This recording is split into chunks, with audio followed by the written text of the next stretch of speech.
Our guest today is the freshly Emmy-nominated co-host of NFL Live, ESPN NFL analyst Mina Kimes, also, of course, host of the Mina Kimes Show featuring Lenny. Mina, thanks so much for doing this. Welcome to the show. Hi, thank you for having me. Fun and interesting time to talk about the Washington football team. Yes, although interesting for a different way than we're used to, which honestly, thank God. It has been a wild couple of years, but we wanted to have you on because we're big fans of what you're doing with the War Room concept on your show. And I think it's really fun to kind of just like put that pressure on in the moment. So we thought we'd start with a couple of the teams there, but obviously spend a little bit more time, undue time, if you will, on Washington, or I guess it would be undue time if this wasn't ultimately supposed to be a Commanders podcast. So with one, obviously it's Caleb Williams. We know that, and thus we can skip it. But when you've put Drake May up there for folks, you put Jaden Daniels up there for folks. I don't know if you put a JJ McCarthy up for anybody to select from. I have not. I have not done that. Yeah. But you did put a pretty interesting trade up for Chris Sims this week on the most recent version with that Minnesota 11-23 and basically every second round pick that they are allowed to offer. So let's take the trade off the table for a second and just the two that you have at the top. If I put you on the clock and say Jaden Daniels, Drake May, who's your pick for Washington at 2? Yeah, my pick is Drake May, which going into this whole draft season, I thought was going to be the consensus. Turned out it's far from the consensus. In fact, you've got Jaden Daniels now being picked to go first overall by some analysts. Not going to happen, but some of my colleagues like him better than Caleb Williams. But for me, it's May for a number of reasons.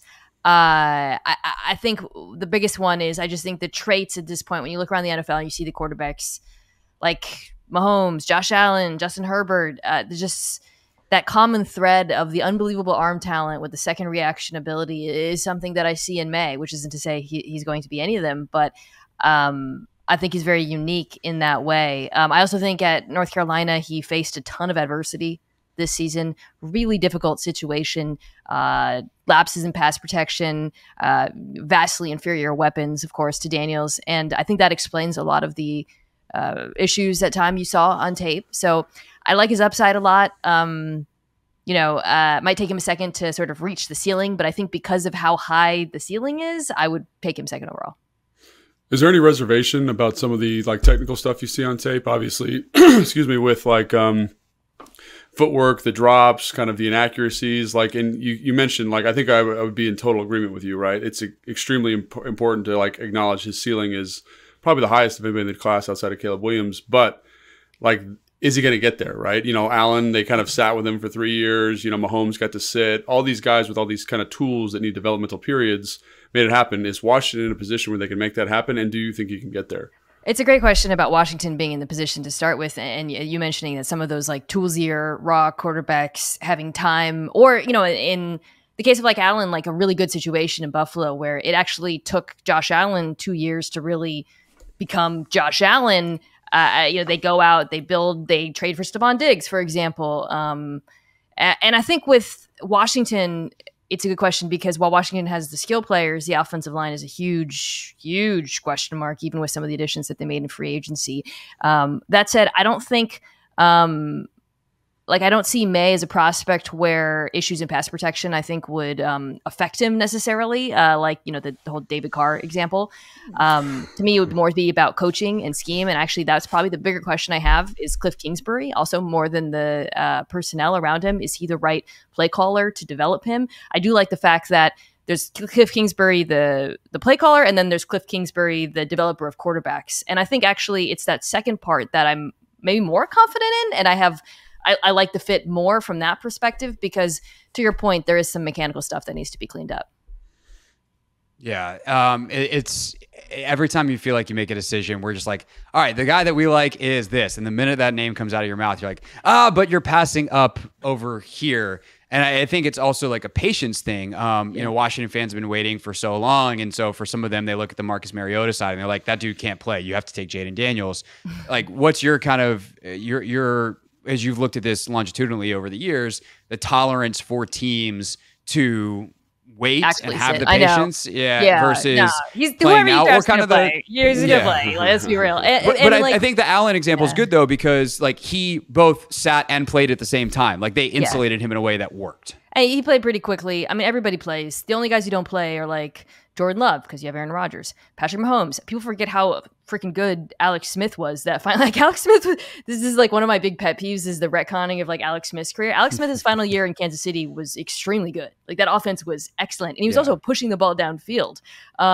So usually, when you look at these guys who have sat and the willingness of teams to sit him, it's not really about the rawness of the quarterback. Although I certainly think that helped Jordan Love, getting a chance, sort of, especially because of the college situation he was coming from. But rather, it's about the quarterback who's playing ahead of them. And a team like Washington, I think Marcus Mariota is a perfectly serviceable backup quarterback. Whoever you draft will play. He will play. It is not New England. I think is actually a situation where you actually might see a quarterback sitting, because I think Brissett, you guys saw in limited exposure, is like probably one of the best backup quarterbacks in the entire NFL, in my opinion. Yep. So, but I think with Washington, whoever you draft, you're going to get out on the field quickly. Honestly, for better or worse. Yeah, and I think that's a really interesting observation, because I do think that there are ways to insulate a quarterback. I think Joe Flacco, Ben Roethlisberger, Russell Wilson, kind of this defense-first rushing attack approach, which I think could be implemented here. And I think it goes back to your point about Cliff, kind of, the developer of quarterbacks and how they insulate them. Is there, my one question coming out of this conversation, because I think I agree with everything you said, is why no JJ? Why is he not in this conversation for you? Yeah, I do like JJ, and the more I watched him, the more I got it, right? Especially when you look at him through the lens of some of the, I would say, the predominant scheme in today's NFL, the Shanahan offenses. You look at him, it's so easy to imagine him slotting into one of those offenses. It's easy to see why those coaches would privilege his skill set. He's accurate. He throws over the middle of the field, which not all the quarterback prospects do in this draft. He is athletic. And so I get it. It makes sense. However, there are questions for me. I think his arm talent is not up to, let's just compare him to May, for example, who seems to be kind of the faller and JJ's the riser. Who knows how much of that is real? Obviously, Drake May is bigger, and I think, the tools are there. The arm talent to me is more impressive. You don't see that same sort of out of structure playmaking with JJ consistently that you see with Drake May. You see a little bit. He throws on the run really well. Again, I like him as like a boot quarterback, but so there's that. And then, as far as like the throws go, he is accurate. There aren't to me, that many touch throws on tape. It's a lot of line drives. So I think I have questions too about sort of ability there compared to, again, the top three quarterbacks. So I think you see that all with them on their tape. And then, some of it is just sample size straight up. Like, the guy wasn't asked to do a lot. A lot of that was because of the offense. And I think there's a bit of projection going on that I get why that's alluring, right? Coaches always like the unknown, but for me, it raises questions. Yeah, it's funny because I think Logan and I both had the same thing, but we also have had to check our biases big time with JJ, because it looks like, as you said, the predominant system, which he played in, and I've covered my entirety of my career, and he played in for almost the entirety of his career. So it's like, oh yeah, that looks like NFL. That's the NFL we know, and so it's. Well, the hard. Offense is an NFL offense. Yeah. You're watching a guy run it. I mean, so much. Like we were on NFL Live talking about Bo Nix, and I was like, dude, I don't know.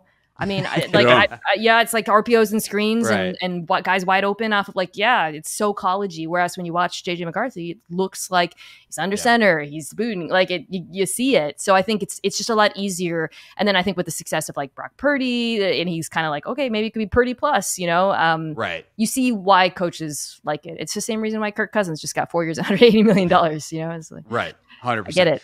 So if we go back to the war room scenario and I say, okay, May's your guy, but I'm going to offer you the same Minnesota deal that you offered Chris Sims on your show, would you still just take May, or would you have interest where Washington is in that Minnesota trade back? I'm taking May. I think Washington has enough talent to where it's not like, oh my God, this team is a disaster and there's so many holes. I mean, there's some pretty market holes at pretty premium positions, no doubt, on this roster. But I think because you already have really good wide receivers, you have really good interior defensive line, there's still, you have enough talent to where I don't feel like it's a total teardown and where the quarterback is being put in an awful, like an untenable position to succeed. I also think at a certain point, it's like, you need a quarterback, right? And if you're a team that's kind of been waiting through it for a while, I think you just kind of hit a wall with it where you're like, all right, we got to take a quarterback. And you have a chance to get a really good one. Yeah, awesome. And so then I guess, I don't know. What's the next pick we got, Craig? You got like a whole bunch of stuff we could, if you want to talk about untenable, we can go to New England. We can just go to 3 and the situation there. But I think that, like, you know, we talk about these inflection points in the draft and where this thing flips. And I think really the next, 3, obviously, whether New England sits or trades back, that's an inflection point because that shapes, depending, you know, where the quarterbacks go, how desperate teams get. Arizona, same thing. LA, same thing. New York, like, is a quarterback there for them? Do they get aggressive and go up? Like, I really feel like every pick, even 7 at Tennessee is a really, like, low-key interesting one to me. Like, I feel like the draft could just veer off in a bunch of different directions at any one of those picks. I think you could see teams trading up to, like you said, every spot from 3 through 9, which is wild. But not just because of the quarterback factor. So at 3, 4, 5, whatever team wants either QB3 or JJ McCarthy, maybe even higher, whatever, you're suddenly looking at, okay, any of those teams, Minnesota, Las Vegas, Denver, could potentially trade up. But I'll say this too, like the wide receivers, the top 3 wide receivers in this draft, Harrison Jr., Odunze, and Neighbors, are so good and so universally thought of that way that I wouldn't be surprised if you might see a surprise trade up to 7, 8, 9 from one of those receivers too, which is crazy because that so rarely happens. So let me flip this question to both of you then. Like, if you're one of those teams, any team between 3 and 9, so that is New England, Arizona, LA, the Giants, Tennessee, Atlanta, Chicago, for those that don't have a draft board in front of them at home.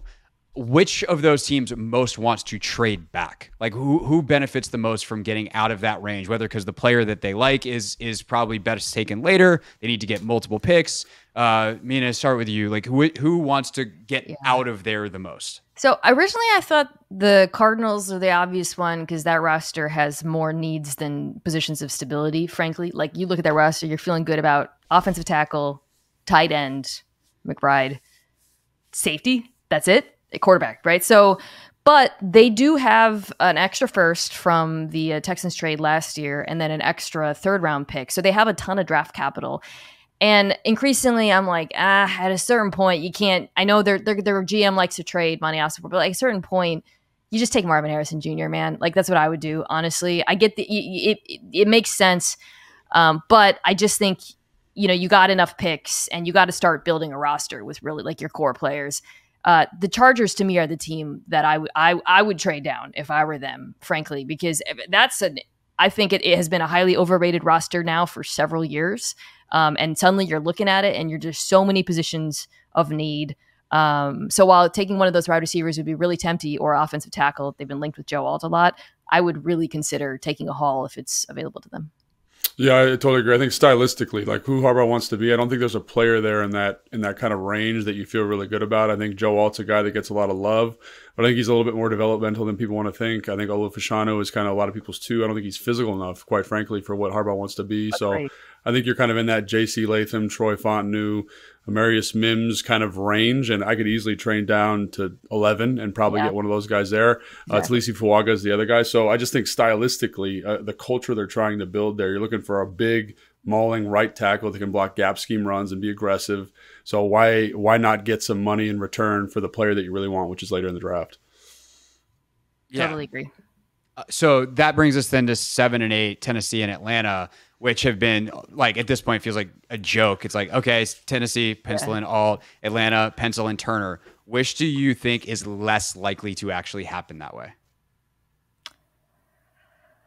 It's such a good question. I did it. I asked the good question. Logan, I'm so sorry. We've been doing this podcast for 2 years. I haven't asked you a single one. But Mina's been here for 10 minutes, and here we are. I've done this War Room draft now 4 times, and every single time it's gone all turn. Or, you know, and it's just, I think it'll be really hard, though, for both those teams to turn down the big 3 receivers, but it's so obviously not what they should do. So I think that the more likely outcome to I guess throw a little bit of a curveball would be Tennessee trading down and someone else jumping the Jets and the Bears to get like Odunze, because Tennessee thinks, to Logan's point, we can get one of those offensive tackles a little bit later. That would be the more likely outcome. Yeah, and I was going to say, like, Tennessee, to me, like, knowing Bill Callahan and knowing stylistically, like, who he wants to be, they want to run a lot of duo, want to get the ball downhill. Like, again, both those players don't really fit, like, from a cultural standpoint. The one that gets me, and I think you've talked about this on your show, Mina, is the Atlanta one with Dallas Turner. Like, when I watched the tape of Dallas Turner, I'm like, the guy to me is Latu, like, is a pass rusher. And I know there's the medical stuff. I know there's the stuff. But, like, if I want 10 sacks next year, the guy I'm drafting is the kid from UCLA. Like, I'm not going in on this, like, traits. Again, the traits are important, no doubt. Oh, no, but you're I right. want to get your thoughts on it.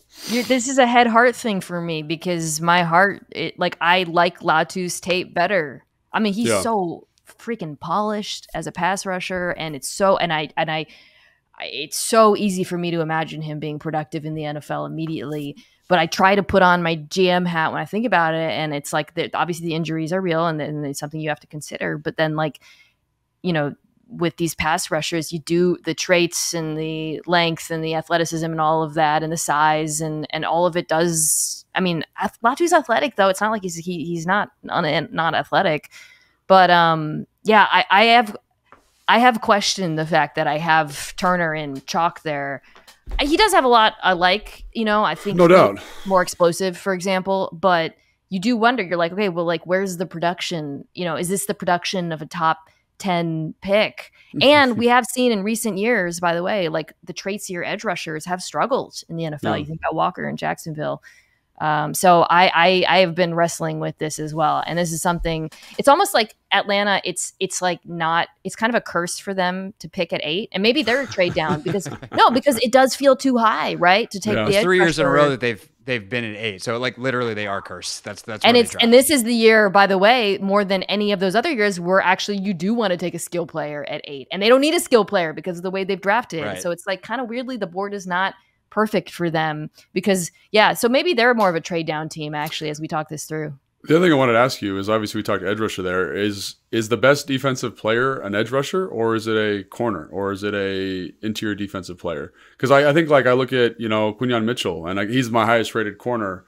Yeah. And from a trait standpoint, from a production standpoint, maybe he fits that bill a little bit more acutely. Or there's Byron Murphy, who, again, like, there's issues there in terms of total production. He's on the ground a little bit more than you like, but in terms of upside, he's like Grady Jarrett's clone, and they have a lot of success with undersized interior players. So I think Murphy's the best defensive player, to answer your question. Look at this. Look at that. That's kind of where I landed. Yeah, I just, like, all around, like, we think, I don't know. I think he probably has the highest floor and the highest ceiling to me.